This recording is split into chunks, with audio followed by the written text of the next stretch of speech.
When my husband and I bought this house, it was supposed to be our fresh start. We'd been living in a cramped apartment in the city, surrounded by noise and strangers. I was pregnant with our first child, and we thought moving to a small, quiet town would give us the peace we needed. The neighborhood seemed perfect, tree-lined streets, friendly neighbors waving from their porches, and the kind of stillness you could almost hear. The house itself wasn't new, but it had character. An old farmhouse with pale blue siding, a wraparound porch, and a backyard that seemed to stretch forever. The previous owners had left behind a few things, but nothing too unusual, except for the scarecrow. It stood at the far end of the backyard, near the tree line where the grass met the woods. At first, I barely noticed it. A weathered wooden post, stuffed clothes, and a burlap sack for a head, stitched with crude black thread in the shape of a smile. My husband thought it was quirky. I thought it was a little creepy, but I didn't have the energy to care. We moved in during late autumn. The nights were already cold, and the wind would whistle through the trees in a way that made the house groan. I'd hear it at night when I couldn't sleep, imagining the wood beams shifting under the pressure. The first odd thing happened about 2 weeks after we moved in. I was in the kitchen making tea when I glanced out the back window and froze. The scarecrow looked closer than it had before. I told myself I was imagining it. My husband brushed it off too, saying it must have been the angle. The next morning I looked again. It was definitely closer.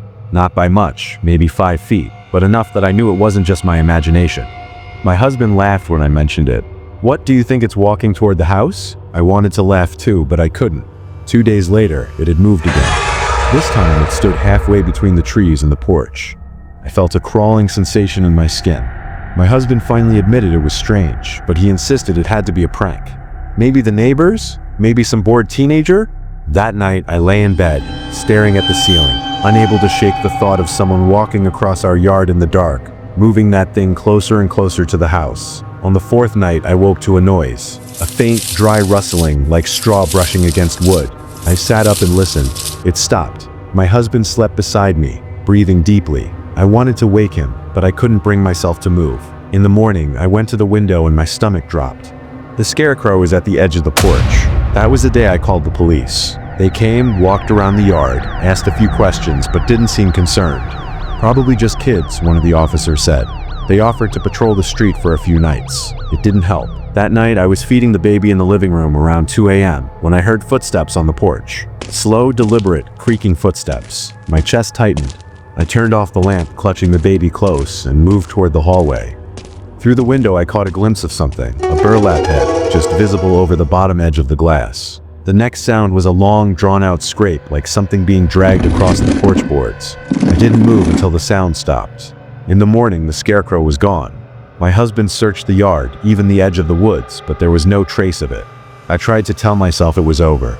It wasn't.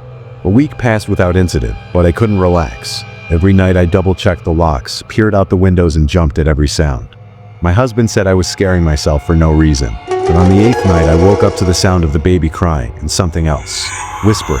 It was faint, almost like the wind, but there was a rhythm to it, a cadence that didn't sound natural. I went to the nursery and froze in the doorway. The baby's crib was next to the window, and outside that window, in the pale moonlight, the scarecrow stood. Its head was tilted toward the glass, pressed almost close enough to touch. I screamed. My husband came running, but when he looked out the window, it was gone. That night, he finally believed me. We went to the police again. They took another report, suggested installing cameras, but we couldn't afford them at the time. They promised to keep an eye out. We didn't sleep much after that. 2 nights later, we heard it again, footsteps on the porch. This time we stayed in bed, holding our breaths, listening. The steps were slow, heavy. Then they stopped right outside our bedroom window. I could hear the faint creak of wood as something shifted its weight. Then, tapping, a slow, steady tap on the glass. We didn't move until morning. When the sun came up, I went outside. There were muddy footprints on the porch. They were human, but oddly elongated, as if the feet had been wrapped in something. I followed them to the edge of the yard, where they simply stopped. That day, I told my husband we needed to leave. He said it was out of the question. We put everything we had into this house, so we stayed. Winter came, and with it snow. The footprints appeared again, one morning in January. They led from the woods to our porch, then back into the trees. No one saw or heard a thing. In February, my husband left for a work trip, leaving me alone with the baby. The first night he was gone, I heard the whispering again. This time, it was right outside the bedroom. I lay in bed, clutching the baby, my heart pounding so hard I thought it might stop. The whispering went on for hours. I didn't sleep. By morning, I was convinced I'd imagined it, but when I went to the kitchen, I saw something that made my knees go weak. On the outside of the back door, someone had carved a single word into the wood. Welcome. I called my husband in tears. He told me to call the police again. I did, but they found nothing. That night, the scarecrow came back. It stood in the middle of the yard, facing the house. I closed every curtain, locked every door, and tried to keep calm. Around midnight, the baby started crying. I went to the nursery, and my breath caught in my throat. The scarecrow was gone. Then, from the darkness at the far end of the hall, I heard the floorboards creak. I didn't wait to see what it was. I grabbed the baby and ran to the car. I drove to a motel 2 towns over and didn't come back until my husband was home. When we returned, nothing was out of place. The scarecrow was gone, and it stayed gone. Weeks passed without incident. Eventually, life went back to normal. But sometimes, late at night, when the wind is just right, I swear I can hear it. That soft, dry rustling of straw against wood, somewhere out in the dark.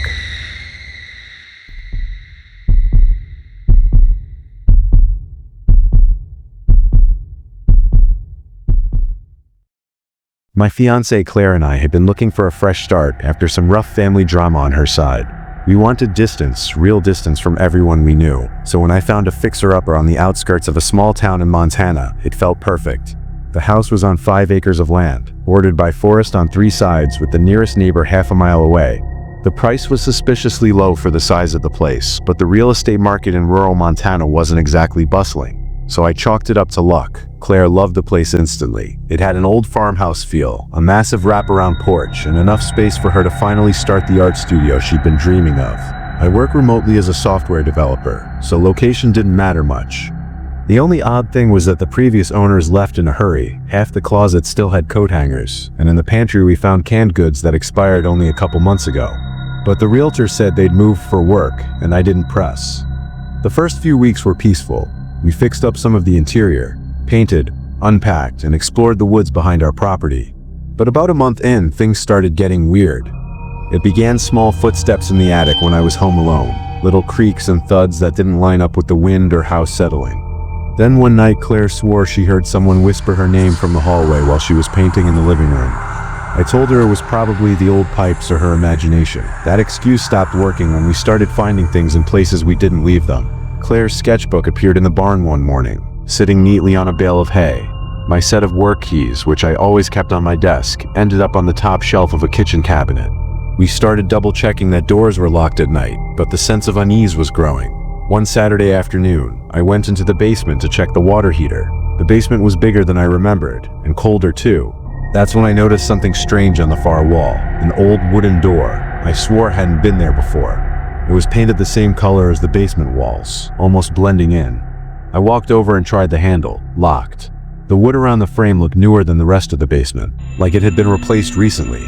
That got my mind turning. Was this some kind of storage space the previous owners didn't mention? Or worse, something they wanted sealed off? When I mentioned it to Claire, she didn't like the idea of opening it. If they locked it, there's probably a reason, she said. But my curiosity gnawed at me. A couple of days later, while she was out getting groceries, I went down there with a crowbar. The lock wasn't strong. It popped after a few tries. Behind the door was a narrow hallway, lit by a single hanging bulb. The walls were concrete, and the air was damp and stale. At the end of the hall was another door, metal this time, with heavy bolts. I should have turned back, but instead I unlatched it and pushed it open. Inside was a small windowless room.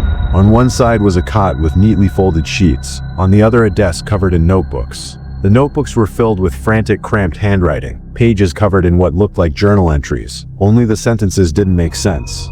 Things like, "They watch through the walls," and "Don't let the black-eyed man in." In the corner was something that froze me in place, a tripod-mounted camera, pointed at a section of the wall. The camera was plugged in, but when I checked, the outlet was dead, no power. Still, it was aimed directly at a rough patch in the wall where the concrete looked different, almost like something had been sealed inside. I didn't tell Claire what I'd found. I locked the door again and shut the shelf in front of it. But that night, the real horror began. Around 3 a.m., we woke up to Lola, a rescue shepherd, growling low in her throat. She was staring at the bedroom door, her fur raised. Then we heard it, soft, deliberate footsteps in the hallway. I grabbed the baseball bat from under the bed and threw open the door. but the hallway was empty. We stayed up the rest of the night with the lights on. The next morning I went to check the basement. The shelf I'd shoved in front of the hidden door had been moved aside. The door was wide open. I called the sheriff's office. 2 deputies came out, searched the basement, and looked around the property but found nothing. They suggested it was maybe a squatter who'd been using the place before we moved in and came back. They told us to stay alert and call if we saw anything else. That evening, Claire decided to go stay at her sister's for a couple of days. She said she needed a break from the stress. I didn't blame her, but I stayed behind to keep an eye on things. The first night alone was quiet, too quiet. The second night, I woke up around 1 a.m. to the sound of something scraping against the living room window. I crept down the hall and peeked around the corner. A man was standing outside, his face pressed to the glass. His skin was pale, almost gray, and his eyes were wrong. Solid black, no whites at all. He smiled when he saw me. I grabbed the phone to call 911, but the line was dead. When I looked back, the man was gone. I barely slept after that. The next morning I found muddy footprints on the porch, and they didn't lead away. They stopped at the front door. That night I barricaded the doors and sat in the living room with the bat across my lap. Around 2 a.m. the scratching came back, this time from inside the walls.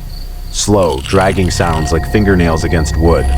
Then came the whispering, faint at first but growing louder. My name over and over again.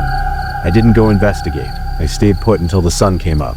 When I finally got the courage to check the basement again, the hidden room's door was standing wide open and the camera on the tripod was gone. I packed a bag and drove to Claire's sister's house without looking back. We haven't gone back to the house since. I contacted the realtor, who acted shocked, but when I pressed her about the previous owners, she admitted they'd sold quickly because of paranormal concerns.